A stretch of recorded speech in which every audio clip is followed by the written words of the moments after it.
नमस्कार साथियों, महिंद्रा जियो क्लासेस के अंदर आपका स्वागत है। NCERT top question series number 3 को लेकर आपके सामने हाजिर हूं मैं। चलिए शुरू करते हैं। पहला क्वेश्चन रहेगा एनसीईआरटी टॉप सीरीज का, पृथ्वी पर विषुव की स्थिति कब बनती है। तो सबसे पहले तो हमें ये ध्यान होना चाहिए कि आखिर विषुव होता क्या है। चलिए एक बार के लिए हम ग्लोब को देखते हैं। यदि 0 डिग्री भूमध्य रेखा है, 23.5 डिग्री उत्तरी जो अक्षांश है ये कर्क रेखा है, कर्क रेखा और भूमध्य रेखा, और 23.5 डिग्री दक्षिणी अक्षांश ये क्या है, मकर रेखा।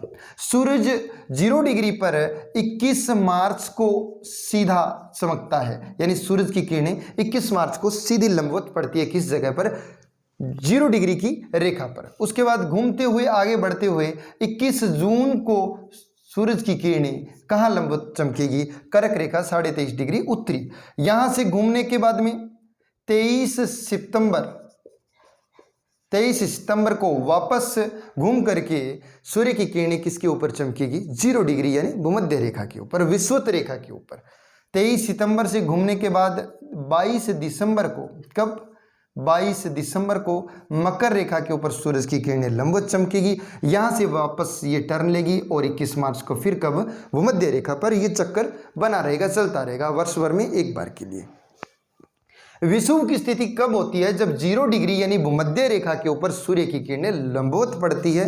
उन 2 दिनों को, उन 2 तिथियों को विषुव की स्थिति माना जाता है। तो हमने देखा कि एक तो 21 मार्च को सूर्य की किरणें सीधी पड़ रही है और वापस 21 जून से घूमते हुए 23 सितंबर को सूर्य की किरणें लंबवत पड़ रही है। इसका सही आंसर क्या रहेगा, 21 मार्च व 23 सितंबर। अगला प्रश्न, ग्रीष्म ऋतु में क्रिसमस कहाँ मनाते हैं। देखिए ग्रीष्म ऋतु के अंदर क्रिसमस, यानी हम क्रिसमस कब मनाते हैं भारत के अंदर, 25 दिसंबर को, और क्या होती है तब, सर्दियाँ होती है। इसका मतलब उत्तरी गोलार्ध के अंदर 25 दिसंबर को सर्दियाँ रहेगी, तो 25 दिसंबर को दक्षिणी गोलार्ध में ग्रीष्म ऋतु रहेगी।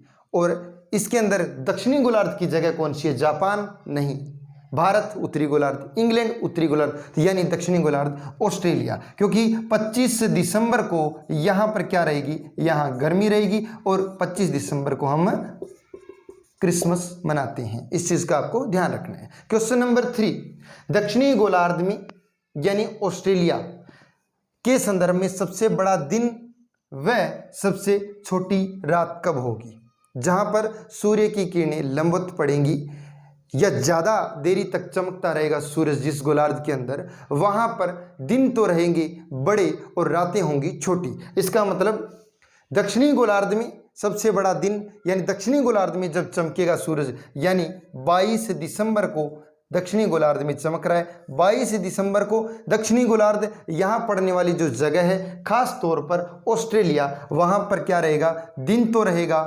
बड़ा और रातें रहेगी क्या, छोटी। तो इसका सही आंसर होगा 22 दिसंबर। बढ़ते हैं अगले प्रश्न की ओर। क्वेश्चन 4, पृथ्वी का अक्ष इसके कक्षीय सतह से कितना कोण बनाती है।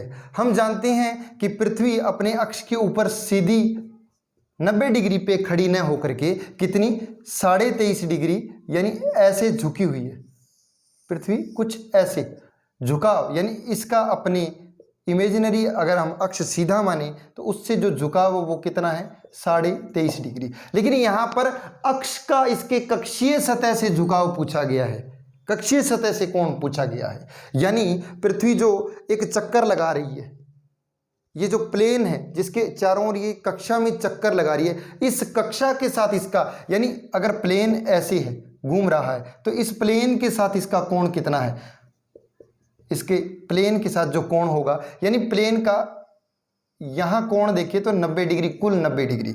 इसके अंदर 23.5 डिग्री तो अक्ष का पहले ही झुकाव हो गया, यानी 90 डिग्री से यदि हम इस 23.5 को घटा दें तो इस कक्षा के साथ इसका कोण आ जाएगा, यानी 90 डिग्री माइनस इसका अक्षीय झुकाव बराबर कितना, 66.5 डिग्री इसका कक्षीय झुकाव होगा, कक्षा के साथ जो कोण बनेगा, यानी ऑप्शन बी।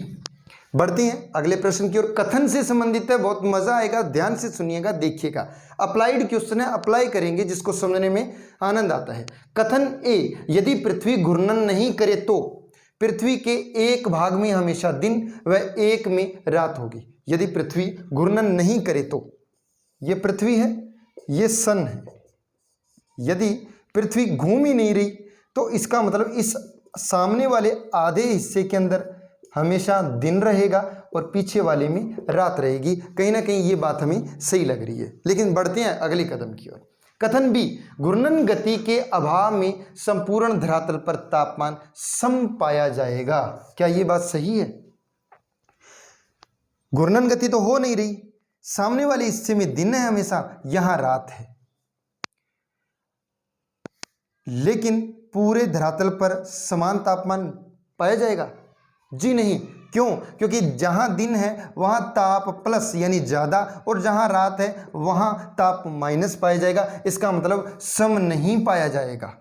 तो कथन बी क्या हुआ? गलत हुआ। तो ए कथन सही है और बी कथन गलत है। तो ऑप्शन देखते हैं, ए व बी दोनों सही, बी ए व बी दोनों गलत, सी ए सही बी गलत। इसका मतलब हमारा सही उत्तर होगा ए सही और बी गलत की ओर।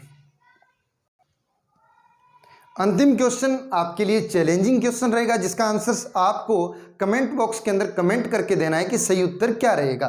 क्वेश्चन है, ग्लोब पर उस व्रत को क्या कहते हैं जो दिन व रात का विभाजन करता है, दिन व रात को बांटता है? ए अक्षांशीय व्रत, ऑप्शन बी कक्षीय व्रत, ऑप्शन सी प्रदीप्तीय व्रत, ऑप्शन डी देशांतरीय व्रत। आपको इसका आंसर देना है और कमेंट बॉक्स के अंदर आप जरूर लिखिएगा। यदि वीडियो आपको अच्छी लगे तो लाइक शेयर एंड सब्सक्राइब कीजिए। मिलते हैं टॉप क्वेश्चन सीरीज के अगले पार्ट के अंदर। तब तक ध्यान रखिएगा। शब्बा खैर, गुड लक।